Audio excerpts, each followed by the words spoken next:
Hello guys. So today I would like to share on important topics regarding common SIM quality.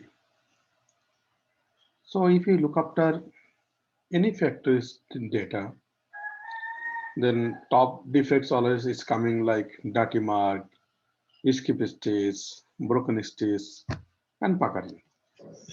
So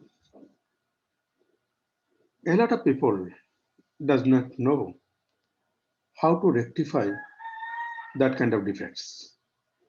So let's look after on escapists today. So why the escapist is coming and how to rectify it and how do you think to reduce the escapists?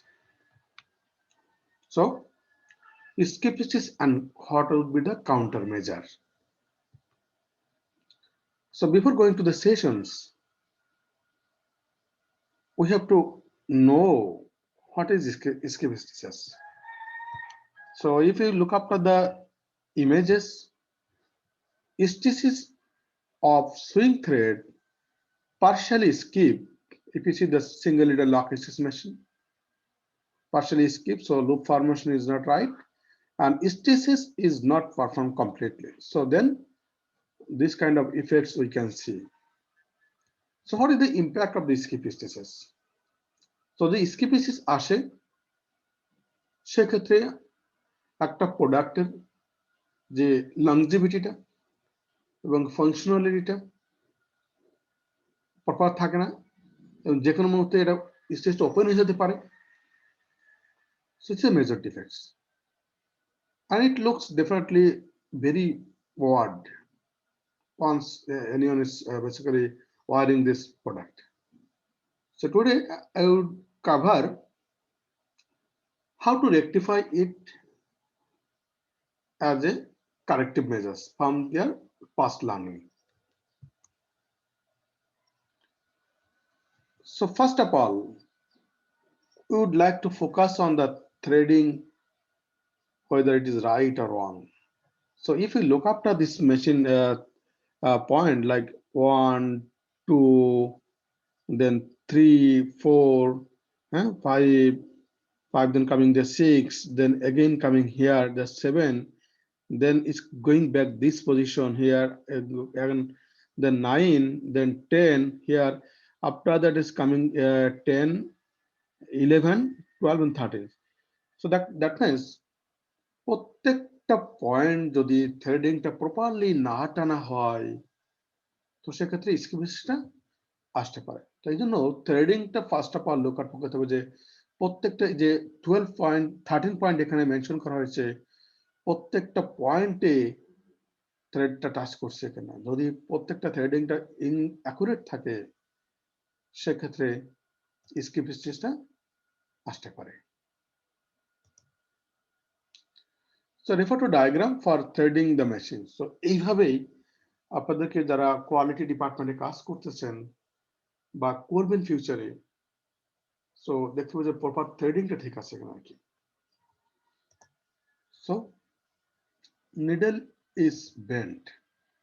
Sometimes দেখা যায় perfect stress নিডলটা এরকম bend থাকতে পারে, crook থাকতে পারে, বাঁকা থাকতে পারে। তো এরকম যদি কোনো কিছু ইস্যু থাকে, then if the needle is bending, the needle hits and damage the blade point of hook, or the thread loop is not properly caught by the hook. সেক্ষেত্রে হুক যেটা আমাকে নিডলটা যে থ্রেডটা পুল করবে এখানে প্রপার থাকে না, না থাকে যেটা হয় যে সেক্ষেত্রে স্কিপ স্টেজটা আসতে পারে। তো ডেফিনেটলি নিডলের পারফেক্ট স্ট্রেসনেস থাকতে হবে, কোনো ব্লান্ড নিডল আসছে কেন দেখতে হবে। যদি এরকম ব্লান্ড বা কিছু হুক থাকে বা কিছু ক্রুক থাকে বা স্ল্যান্টেড থাকে সেটিংটা বাট পয়েন্টে যদি প্রপারলি না বসে সেক্ষেত্রে স্কিপিসিটা আসতে পারে। So if you look after this one, yeah. So replace the needle. We recommend SMS Sharp V7 needle, Organ NY2 series 7, NY2 series needle, and Grasbecker SAN6 needle based on the fabric nature. So fabric nature অনুযায়ী needle কিন্তু very করতে পারে। তো definitely যখন এই ধরনের স্কিপিস আসবে, তো কারেক্ট নিডলটা ইজ ইম্পর্টেন্ট। সো প্রিভেন্টিং স্কিপিসিসেস NY2 নিডল সাইজ যদি এখানে একটু আমরা খেয়াল করি, তো দেখা যাচ্ছে যে রেগুলার ফর্মটা থাকে, এখানে একটু স্কার্প যে পয়েন্ট আছে, স্কার্পটা একটু যদি এরকম বেশি ডিফার থাকে সেক্ষেত্রে সমস্যা আসতে পারে আর কি। এখানে থেকে স্কার্পটা একটু কম এবং হ্যাঁ, তো এখানে ফর বিগার লুপ ফরমেশনের জন্য আমার এটা ইম্পর্টেন্ট আর কি। So installing direction and height of needle is not correct.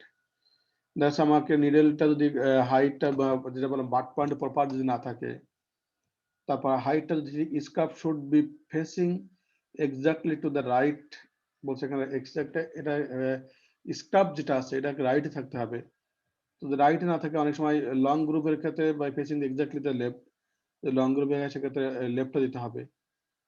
হ্যাঁ, প্রপারলি দেখেন এখানে আপনি যদি দেখি এখানে বাটটা প্রপার পয়েন্টে বসে নাই, এখানে যদি খেয়াল করেন বামের ক্ষেত্রে, তো যদি প্রপারলি না বসে সেক্ষেত্রে কিন্তু কি স্কিপ আসতে পারে।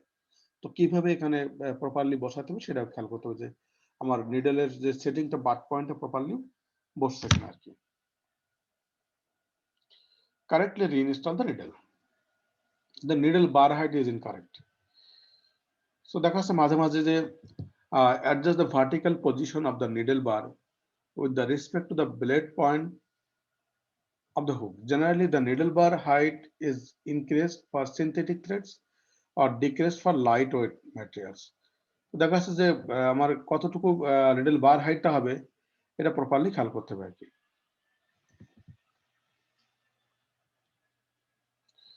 হুক টাইমিংও মাঝে মাঝে একটা সমস্যা আসতে পারে, যে প্রপার টাইমিংটা যদি ঠিক না থাকে, হুক টাইমিং ঠিক না থাকলেও সেক্ষেত্রে আমাদের মানে স্কিপিসিটা আসতে পারে আর কি। দেখা যাচ্ছে হুক টাইমিংটা অ্যাডভান্স নাকি অ্যাকুরেট ভাবে আসে, ডিলে এসেছে, তো ডিলে আসে সেক্ষেত্রে দেখা যাচ্ছে যে মানে টুইস্টিং আসতে পারে আর কি। তো এই ধরনের ইম্প্যাক্টটা আসতে পারে। তো টাইমিংটা is important to reduce the স্কিপিসিস। Clearance of hook and needle is incorrect.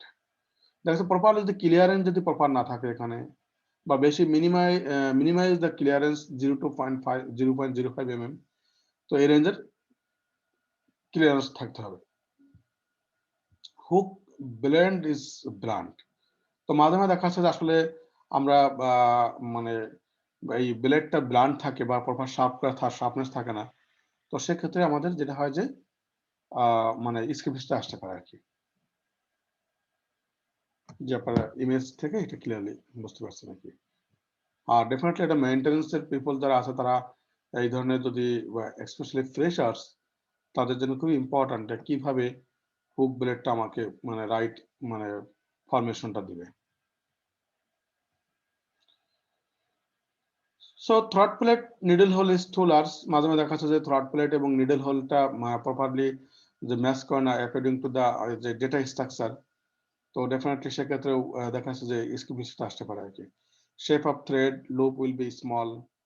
হ্যাঁ, তো এক্ষেত্রেও দেখা অ্যাকুরেট থ্রেড হোলটা ইউজ করতে হবে আর কি নিডলের ডায়ের সাথে সাথে। ইয়েস,